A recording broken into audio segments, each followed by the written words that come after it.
see for a while. I want to tell you that evangelism starts with your lifestyle of Christianity. Evangelism starts with what? With the lifestyle of your Christianity. Just of recent, I find myself going out to in the midst of the communities, and I really realized that people were against evangelism so winning. Why? Later I begin to realize that some of the members in this church, and it happened in all the churches, they look at our life and then they could not able to connect it to what we are preaching. In those days, we don't know why people were not coming to the church. We found out that even some people that were in choir, they were fornicators. So by the time that we invite them, they come and they see the person climbing the altar or singing, this one. So before you know it, they look 1, 2, 3. They now turn the whole church as fornicators church. That means that you are a stumbling block, and then God is going to judge you. Their blood is on your neck. They are not proud to come. By the time they just see me and look at my life and say, are you the pastor? Are you that pastor that they are talking about? Even some, do you know that our problem is not non-church members? I wish I'm talking to somebody. Our problem is members, our members. People that talk against me were not non-church members. They were one-time members of this church. People that I thought they were very close to me, but they were actually far from me. I thought they were kissing me, but they were killing me. I found one of the pastors that one time came to my bedroom. In fact, I said, come, you are afraid. Oh yeah, sit down. I sat on my bed and was asking me, he said, Pastor, I love the way that you used to quote scripture. See, I don't quote again, Abi. I don't quote scripture like you and before.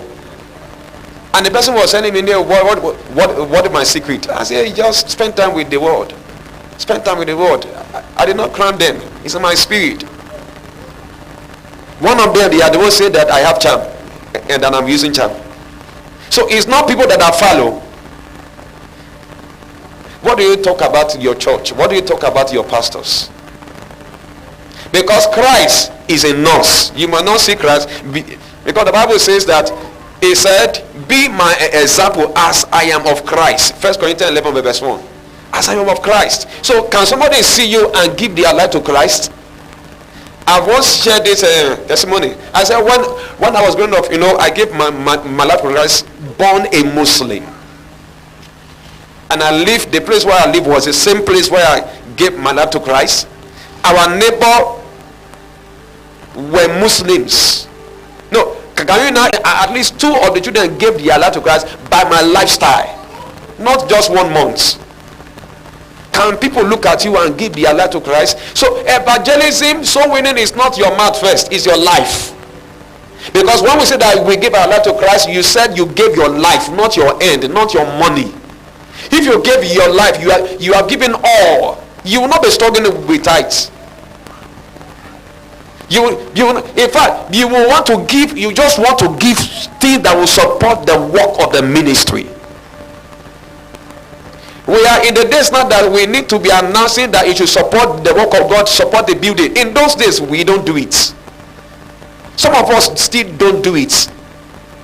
I can still remember when I go to Winners as a pastor, I will look at the door, I will look at the drum. I see that they were not actually beating the drum or there was no sound. I will call one of my sons then testimony. I said, what is happening to your drum? He said it has torn, and it'll be there for some days. I said, okay, take my. I will just call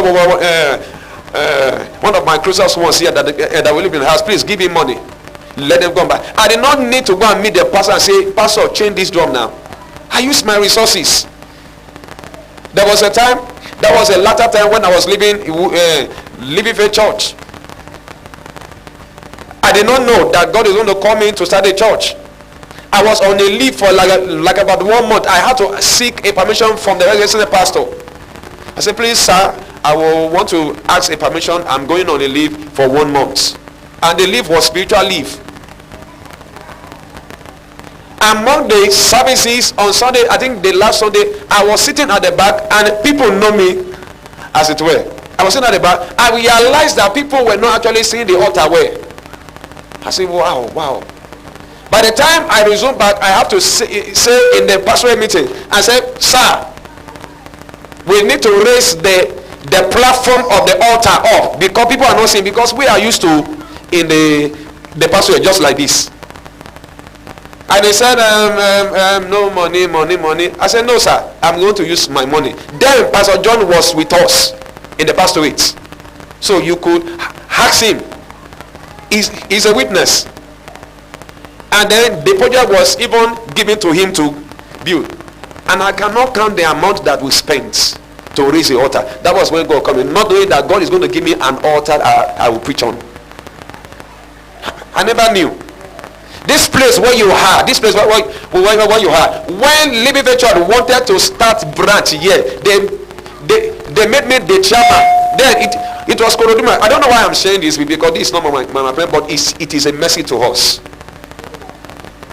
I was being then, Pastor Bebelo said, okay, I'll be the chairman. Why